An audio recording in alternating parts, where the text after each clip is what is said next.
I wanted to, anticlimactic, I welcome everyone today to our Bon Voyage party for our mutual 60th birthday cruise to Alaska next week.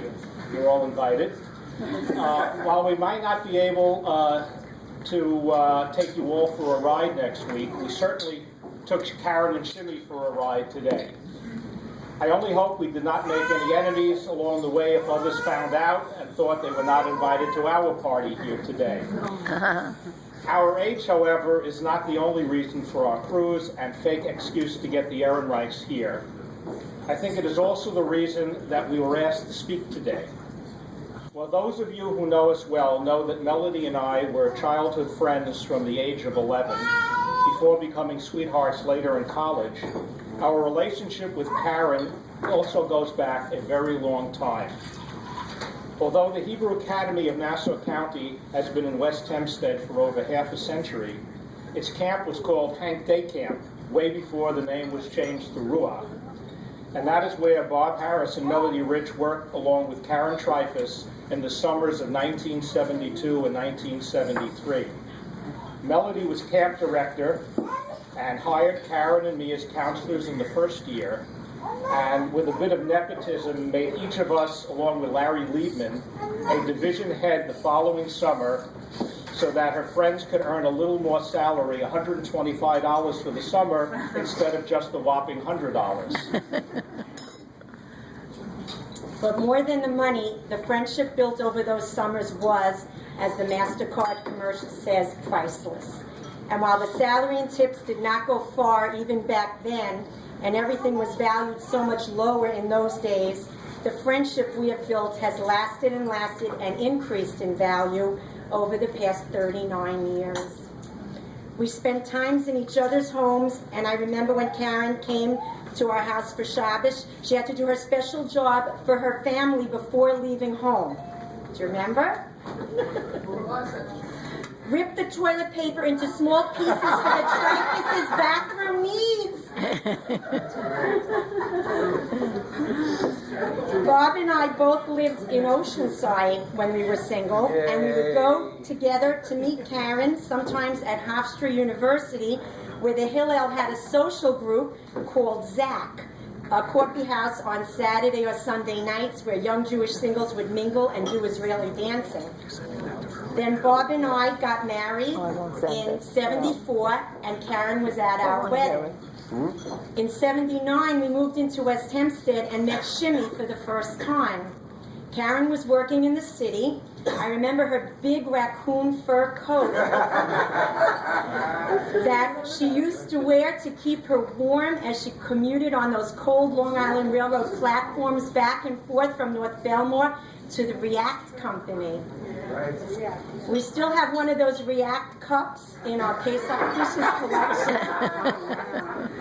When our first child, Betsy, was born, Karen was so excited for us. She came over to see our new little daughter and brought her an adorable pink and white stuffed musical Humpty Dumpty doll that Betsy just loved to sleep with.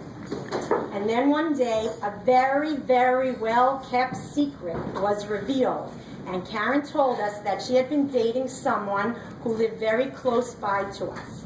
We were shocked and delighted to learn that it was Shimmie Ehrenreich. She came to spend the last day of Sukkot with us, and we invited Shimmie to our home for dinner on Shmini Atzeres night, much to his chagrin, because our minhag of eating in the sukkah did not jive with his, and it was a very, very cold night then. We were so excited and privileged to dance at Karen and Shimmie's elegant wedding 25 years ago and see our most beautiful, sweet, charming, and special friend marry the man of her dreams. I remember sitting at Adam's bar mitzvah and marveling at Shimmie's speech that after so many years of marriage, he and Karen had never ever had a fight. It brought to mind also Shimmie's three-part heartwarming speech the year he and Karen were honored at the shul dinner, where he spoke so poignantly about what the West Hempstead community, his wife Karen, and his new son Adam meant to him. In more recent years, my relationship with Shimmie has grown even more in its own right. When he took over the reins of Kahal, I knew that the special organization for which I had already been teaching for several years would now truly start to grow and thrive under his able and skilled directorship.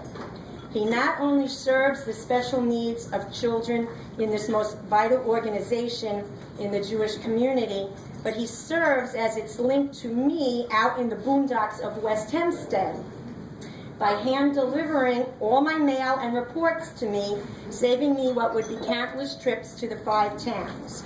I always feel guilty that I haven't tipped him when he rings my bell and hands me a package, but then again, if he paid me more money... Likewise, Shimmie and I have developed a closer relationship over these past years. Literally, we sit close to each other at shul, he directly in front of me. We are both attuned to the same nuances and mishigasim that go on in shul, and are both quite adept fetchers and vorchiders. In fact, my son-in-law has nicknamed Shimmie and me after the Muppet characters Statler and Waldorf, who are 2 old, crusty complainers. Truth is that we're both mothballed former presidents who can't keep their hands from grabbing for the helm. We also bond over important things like wagering over who will daven chakras, musaf, who will lane, and who will get maftir. Unfortunately, Shimmie is bankrupt many times over, and is very lucky that he is not being given the bill for this party. We also try to do important things together, like run the shul's outside appeals committee, which in reality means he runs it and I follow. We would like to close on a more serious note with some brief words of Torah. In yesterday's Torah reading, Veschanan, Moshe says that you shall safeguard and perform the mitzvahs, for it is your wisdom and insight in the eyes of the people who shall stay and hear. Rak am chacham v'novon hagoy hagadol hazeh. Surely a wise and discerning people is this great nation.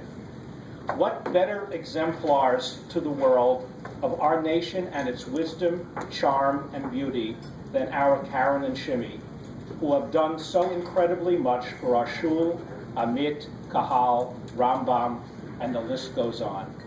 They are the hidur of our community.